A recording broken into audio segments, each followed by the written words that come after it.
Your child is over a year old and still isn't talking. He or she says a few words, but compared with his peers, you think they are way behind. You remember his or her elder sibling could put whole sentences together at the same age. Some people hope their child will catch up. They postpone seeking professional advice.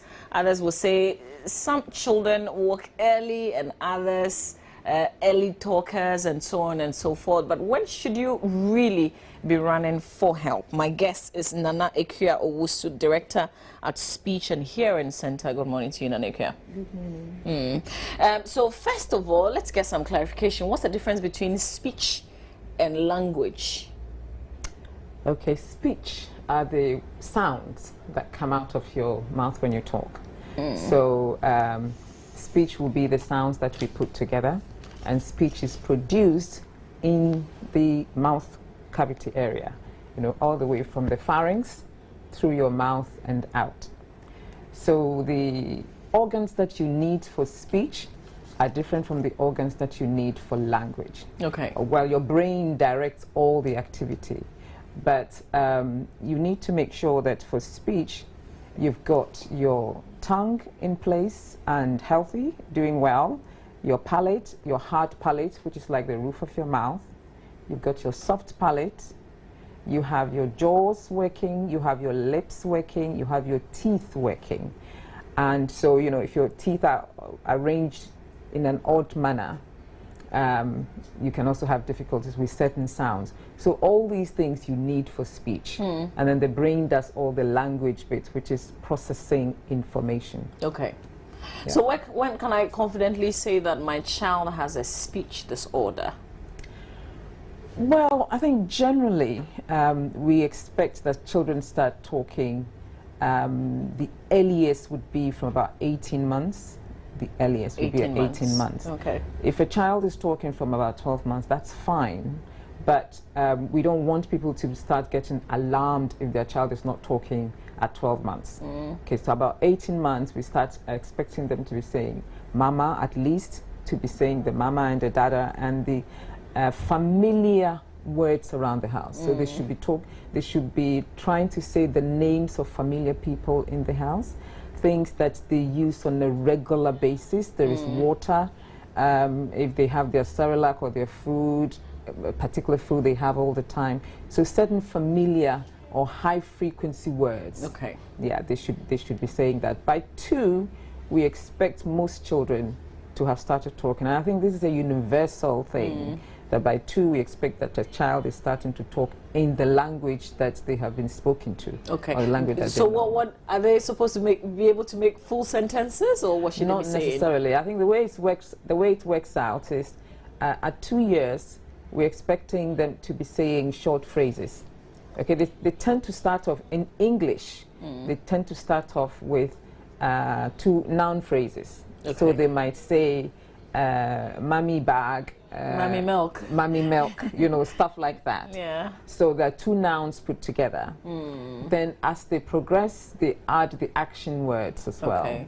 Okay, so it starts from about 2 words, then moving to 3 words, understanding 3 words, and then it becomes longer sentences. Okay. By 3.5 to 4, they're saying much longer sentences than 2. But at 2, we don't expect to understand too much of everything that they say. Some of the things they'll say will be clear, some will be unintelligible, but you can tell that they understand the sounds of the language and they know how to put the sounds together to begin to make words. Okay.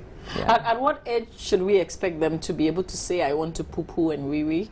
Well, at 2, some children can say I want to poo-poo, and some children can say I want to wee-wee. And I mean, I always share this experience of an 18-month-old little girl that I saw once in the library with her mum, and she talked so much but I had to ask her age. She talked so much, and her age, well, her size was not comparable to the amount of linguistic information that was coming out of her, that I had to ask her mom how old she was, and she was 18.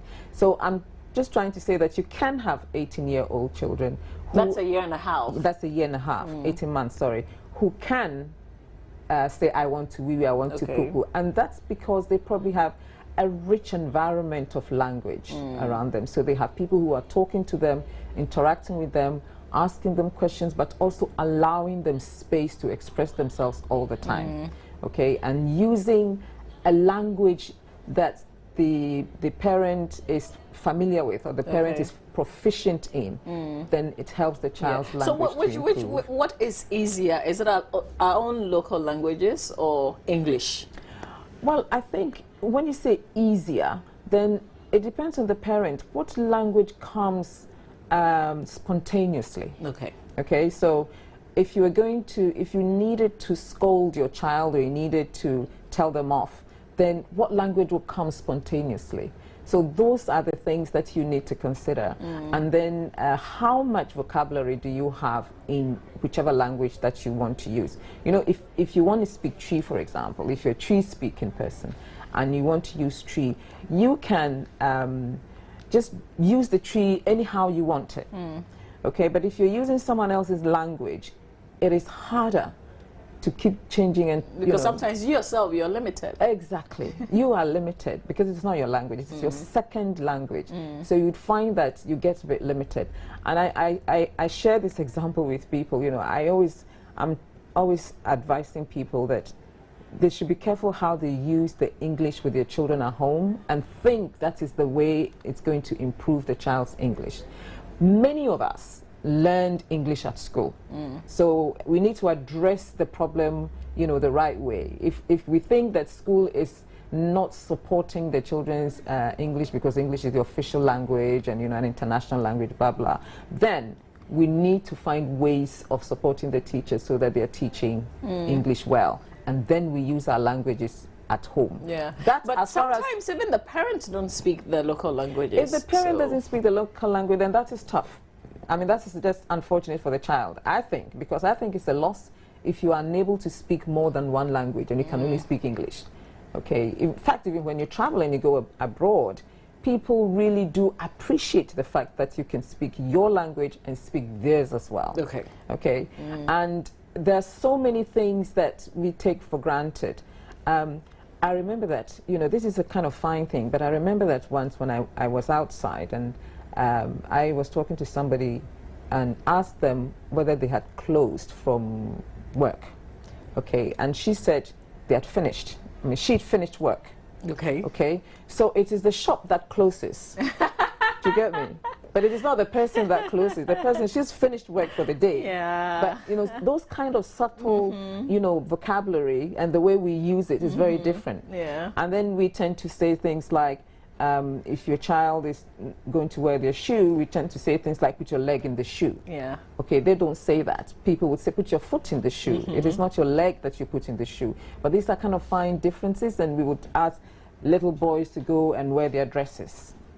You know, we're not trying to make something out of these little boys. You know, they wear shirts and they wear trousers and they wear shorts or whatever.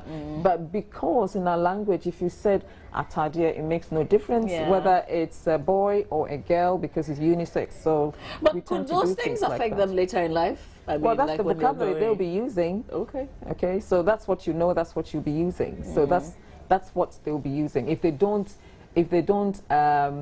find out for themselves, that's what you find them just repeating. So I guess it's safer sticking to our own language. I think it's safer sticking to. You know, I have lots of other vocabulary. Because I tried to compare the two, and I had one like water, for example.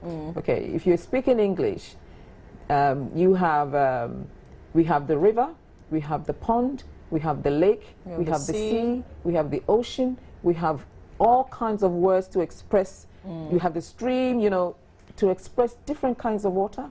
But if you're speaking Twi, you might just end up with water. Yeah.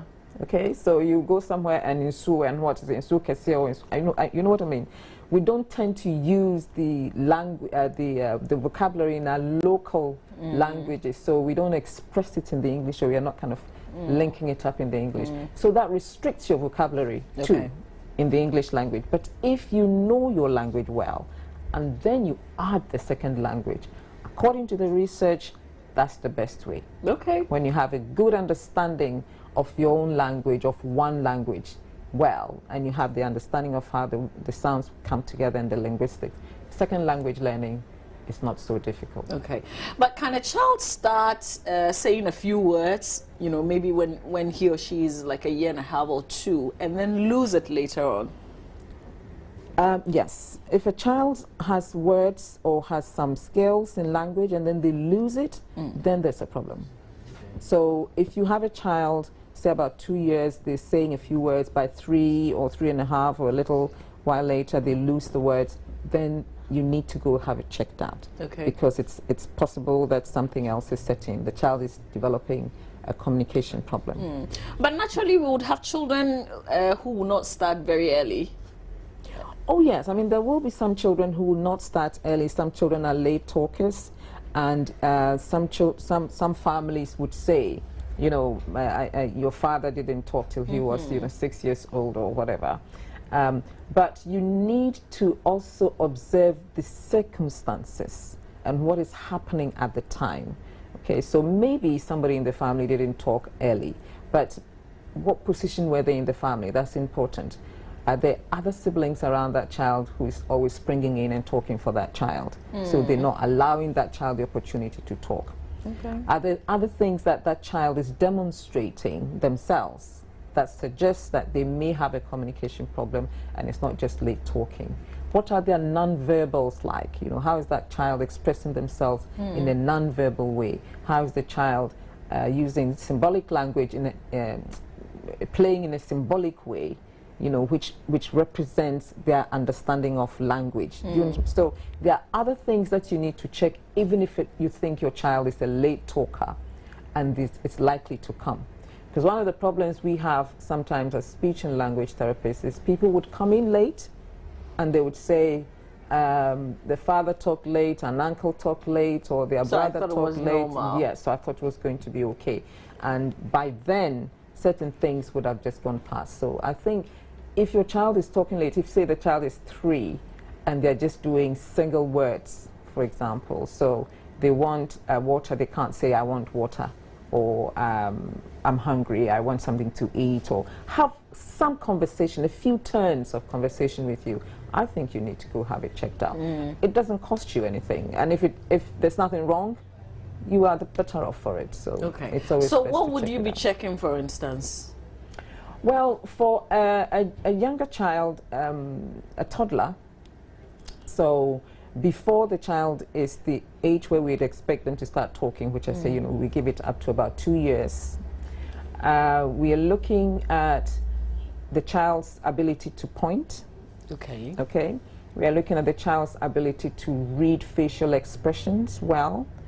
We are looking at the child's ability to read the situation in the family, the patterns that's happening. So, for example, you're not saying anything, but when you dress up in a particular way, you pick up your bag, you pick up your keys, your child just clings to your leg and won't let you go.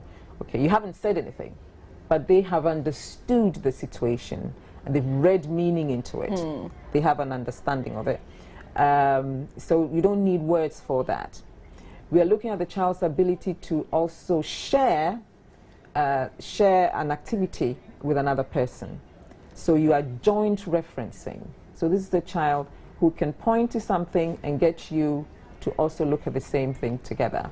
So you are sharing an activity together, because communication is about sharing, isn't it? So you talk and I talk. So these are the beginnings of communication. Okay. So facial expression, reading facial expression, your body language, reading into the situation, what's been happening over time, understanding pointing and using pointing themselves, and sharing something with another person. All these are important signs that you should look out for. Okay. Okay. So if a child is not doing all these things, you know, when you detect, how can you help? Well, if a child is not doing all these things, one of the things that you can do is to take the child for assessment. Okay, right now there are a few places around that that assess children with communication difficulties. But Kolebu also now has a unit, a speech and language therapy unit at Kolebu on the ground floor of the ENT building. And on Tuesdays and Wednesdays, you can take your child there for assessment. But for the parents themselves, what you can do is, if you have a child who is not doing some of these things, One, we need you to observe what is going on so that when you come and you are talking about it, you know what to say. But then you also need to support that child's communication. Give that child opportunities to communicate, because that is another problem that I think some children suffer or face. Okay, they have parents who are training their children more or less to be helpless. That's what I call it. How? To be helpless. Because they do not give the child an opportunity to communicate. They do everything for that child. So the child does not have an opportunity to make any requests, to ask for things, to use language, and to use language in different circumstances, in different situations. So you get up in the morning, the child, some children will come to you and let you know that, they are wet or they want to go and poo-poo or whatever. If you have a child whose social skills and whose development is coming along, typically, you don't want to worry too much about it. Sometimes you allow the child the opportunity to ask for things, or you ask and get the child to respond. Okay. But sometimes we just do. Okay, so you get up, you pull the child, you just take off their clothes, you just do things to the child, and there's no communication, there's no talking to the child as you're doing things. So, and the child is not allowed to talk back. You finish, here's your milk, or here's your Cerelac, or here's your whatever, it's plunked in front of the child to eat. They finish, you just collect the stuff, you put it in the sink, or you go wash it yourself, you come back again, you get some new clothing, new set of clothing, you change the child, and the child is along with you. So there is no opportunity to talk to the child, no opportunity to model language. So what should you do? Wait till the child is hungry for him to come forward and say... Wait for the child is hungry, but you can ask and expect a response. Okay. Okay, so you can ask the child, Kwejo, you hungry? Would you like to eat now? What would you like to eat? Oh, that's one question that would get my son to say, I want to eat yam. So that's what I'm saying. That, but it's not yam as in yam. Any solid food is yam. Okay, so then that is an opportunity. That's a good opportunity then to start giving what we call forced alternatives to your child. So now you have, Kweku, would you like to have yam or rice? Okay, they have to make a choice out of the two. You want to introduce another food. Would you like to have fried plantain or rice? Okay, so you're giving that child a choice and you're allowing that child an opportunity to sit up and think, what do I want? Initially, before you introduce, you can show the two to them. So rice or yam or plantain or whatever. So, and the more you are doing this, the more the child is also learning the names of the objects. But wouldn't that also mean that sometime when they are older, they'll start deciding on what they want to eat rather than what you can afford to put on the table for them to eat? Is there anything wrong in the child deciding what they want to eat? I don't think there's anything wrong. I think it's all about communication, and it's all about letting your son or your daughter know that this is what we can afford now. Okay, so we can have some rice or gari.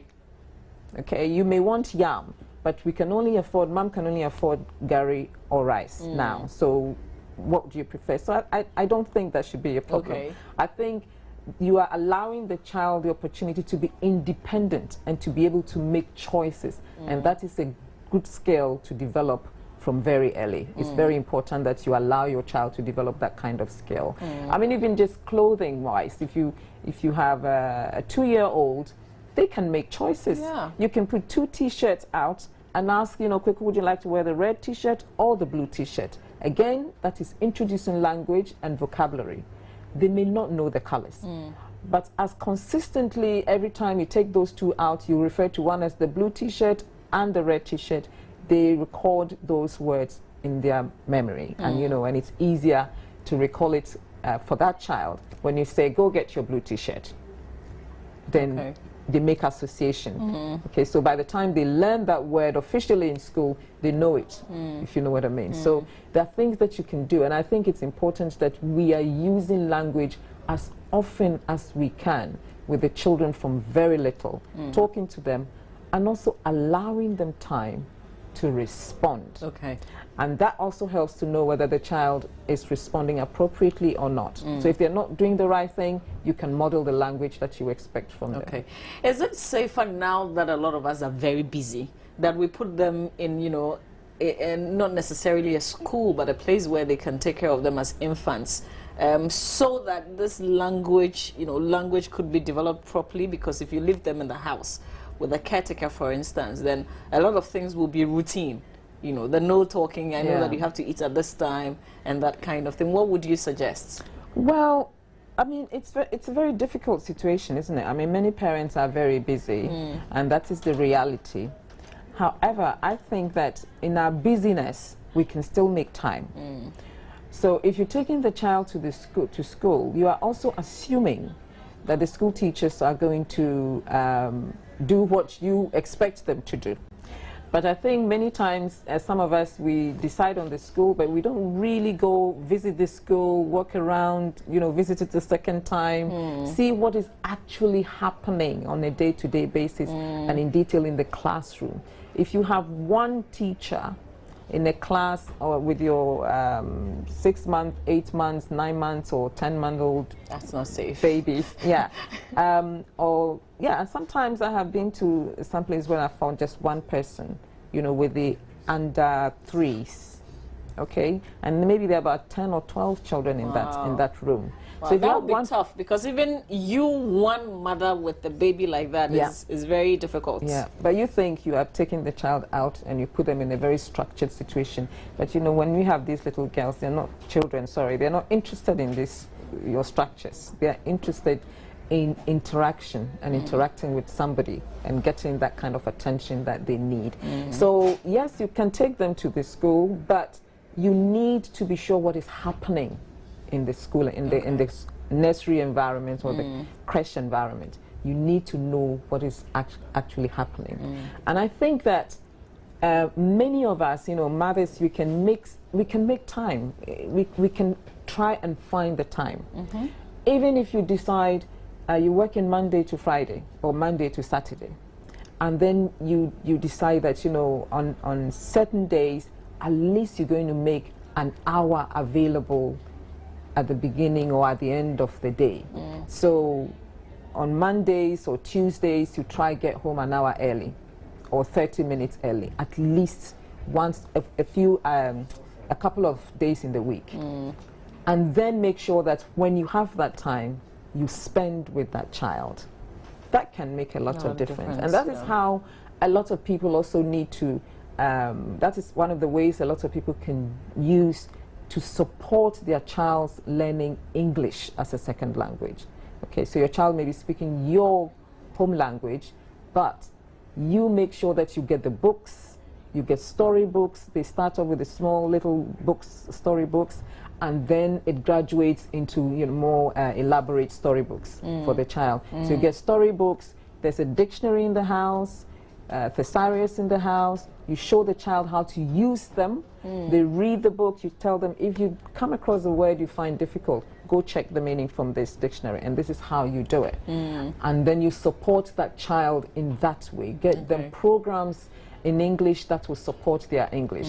You can decide, every Saturday afternoon we only speak English, so that we are practicing English, so that it supports the child and I know how they are actually using English.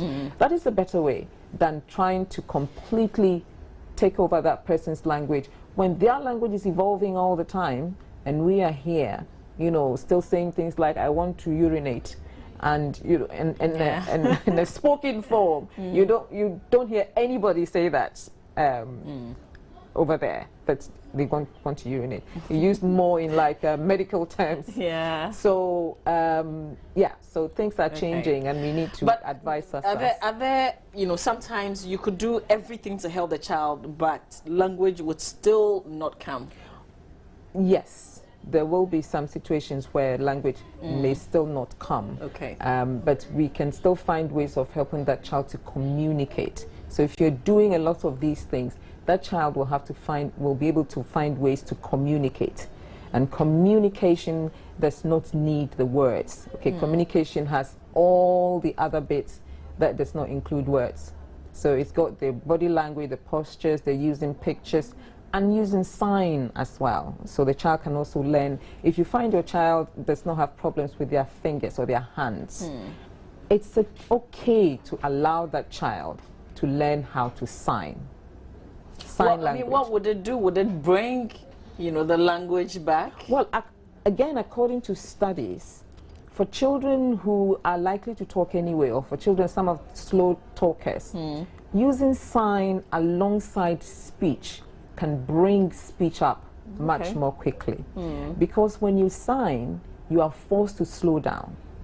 Okay, so when I'm signing slow, then I'm slowing down. I'm not going to, you know, because if I'm saying slow, it goes very quickly. But if I'm going to sign it, then it's going to take me time. And then there's also a visual image, a visual picture. The child sees something that you do, a picture that they can then record as part of that vocabulary. So even when they have forgotten the word that you said, they'll remember that sign and try and make that sign. Okay, so it helps, it aids with the learning of the language or the learning of the vocabulary. And when you say it and you sign it, and you say it and you sign it consistently, it helps that child to remember. So for children who have difficulties with memory, short-term memory, for example, it's going to help that child, because once they've got the visual and then they've got the auditory as well. Because things said in the ears are not very easy for many people to retain. Okay, so if there's a picture to go with it, then it makes a lot of difference for them, and then it helps you to slow down as well. So when you use both, it helps. So how about, you know, parents who cannot sign? Where do you learn that in Ghana? They have to learn how to sign. I think that, I'm trying to think, I know that Winneba does some. Okay. Yeah, Winneba does some. We're thinking of putting up some classes as well, but there is, I'm sorry, but I don't have all the information. But if you say Winneba, is it a university? Yeah. Okay. Yeah, they have, and I think they also have a program for like parents and learning sign language. But I'm thinking that if you went on the net, for instance, to Google, you probably you would probably get, find some more. Yeah. Yes. I mean, yeah, because we are also, because of that, and because many children who are born deaf don't tend to have any language till they're about, who are born deaf to hearing parents don't tend to have any language till they're about 6 or 7, which is really devastating as far as I'm concerned. If you imagine, think about yourself, not having any language till you're about 6 or 7, when you are offered a place in one of the government schools, then you go and learn sign language. It's very stressful for a lot of children and for the family as well. And so I think that, and so for that reason, we thought we wanted to put on some courses for parents who would like to come. At the hearing center? Yeah, yeah, for parents who would like to come, but also to develop a program, an early years program for children with hearing problems, because they're at home and people are using gestures, and gestures are limited. You know, you can only, we have a few come, even go, you can't, it's not very easy to say go, but you know, you can say come, and a few other gestures that you can use, which the child or other people might understand. But that's it. And if you have a 6-year-old who is struggling to understand what is going on around them, and their parents can't really have a proper interaction with them, it can be very, very disheartening. But can a perfect couple, and when I say a perfect couple, I'm talking about a couple that can hear, that can speak, have a child that cannot hear? Yeah, I think again the statistics show that the majority of children who are deaf are born to hearing parents. Is it something that probably went on medically wrong when the child was in the womb, or how? It could be. I mean, it could be. I mean, if you had measles, for example, if the mom had rubella, you know, that's why they are very keen. The medical people are very keen on making sure you've got your vaccinations and all that. So yes, if you have that, you can. But that's not the only reason. There could be a history, a family history of hearing impairment in the family over time, and sometimes it may not have happened in your parents' immediate generation, but it throws back. And many times, I think, when you go to the hospital and they ask you the history, we would say no, no, no, no to a lot of things. But I think sometimes we don't know, you know, the depth of our history. We don't know way back, you know, our families, our aunties and uncles who were not immediately around when you were growing up. And so we don't know what happened to them. And we don't tend to ask these things either. We're not allowed, anyway, to ask these things either. about our families and whether somebody was blind. Sometimes there's family. nobody to even go to. Exactly. Sometimes it's difficult to find someone to talk to about that. So there could be a history. And then other diseases that children can develop when they are little can also, meningitis is a big one, can end them up with a hearing problem. Yeah. Okay, so finally, you tell me what the Speech and Hearing Center does. You've mentioned the training that you try to give to parents so that they can sign with their children who cannot hear them. Yeah. Well, at the moment, I'm actually with the School of Allied Health Sciences, University of Ghana. So okay, that's why you mentioned the ENT. That's why I mentioned Kolebu, that we have a unit there as well. Speech and Hearing Center is also in Hacho. So that's another place where, that's more like, a clinic where we assess children and adults with communication difficulties as well. And do training for parents who need for sign language, to sign with their children. There's also audiology assessment, so assessing your hearing. Because that's another thing, I don't know, that's another thing that I think you probably need to invite people to talk about, because there's so much noise pollution. There's so much noise, and especially in churches, there's so much noise, and people are not aware. And sometimes when you talk about it, people think that, you're making too much of a fuss. But, with the loudspeakers and consistent banging into your ears, especially if you sit close, it can affect your hearing over time. Okay, so your hearing can go down or keep diminishing. And we need to be very careful. Sometimes when you say, they'll think you're not godly. Well, I think so. I think sometimes when you say that, and then people also speaking like pastors and speakers and singers, using their voices and abusing their voices, but not realizing they're abusing their voices. We are also having quite a few people coming with voice problems. Okay, that's also an area that speech and language deals with, because they have been abusing their voices and they get noodles on their vocal cords, and it's affecting them. It's making it harder for them to sing. People not knowing how to care for their voice when they talk a lot, or in professions that demand a lot of talking and a whole lot of other things. So that's also a problem that I think needs to be attended to. Or children shouting. Some children like to cry, and when they cry, they must shout. Okay, they must shout, and they are always very, they are always abusing how they're using their vocal cords, their larynx. So the children are always talking, and it's like they've lost their voice every time they've lost their voice. So they are also. So how about a baby that cries constantly? Well, babies, when they cry, if your baby is crying constantly, you mean there's a problem somewhere? Yeah, but some children simply love to cry. Love to cry. Some children love to cry because, you work it out. The parents work it out, that they love to be picked up. Yes. Yeah. And I think when they are little and they are growing up, because crying is their main form of communication. One of their main forms of communication is crying. And you are mom, and I'm sure you picked it up when your baby was growing up. When your baby cried in a certain way, you knew they were wet. If your baby cried in a certain way, you felt they must be hungry.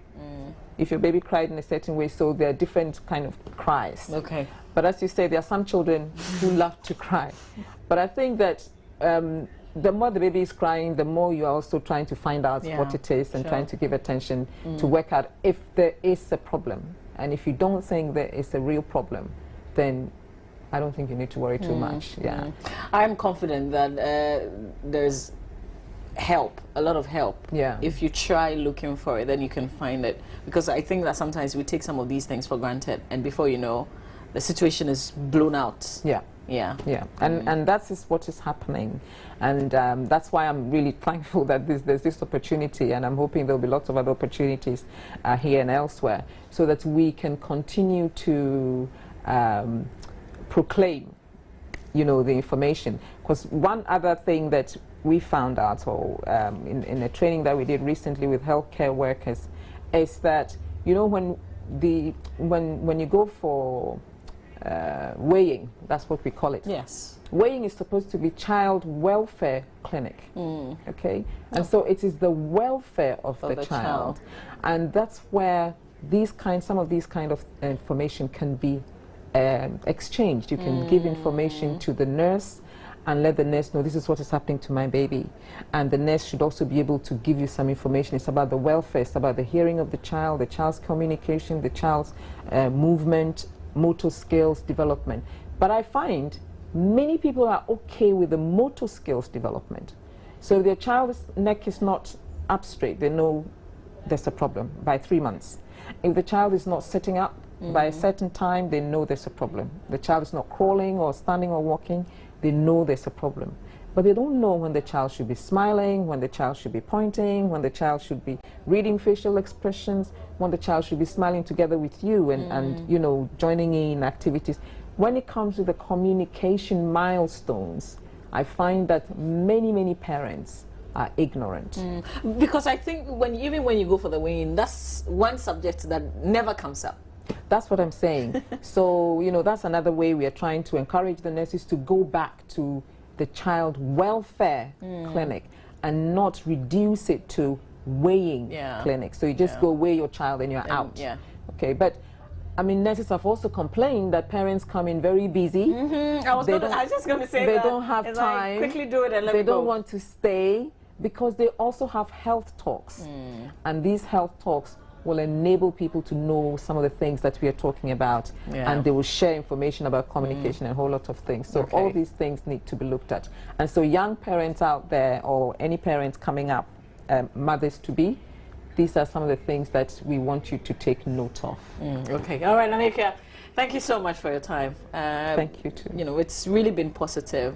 I like everything that you said, and I think that we just have to watch it. When you go for your weigh-in, please don't be in a hurry to go. And the nurses should be more friendly so that we would want to stay more with them. But thank you for being a part of our program today. God willing, we're back on the AM show. We'll see you then.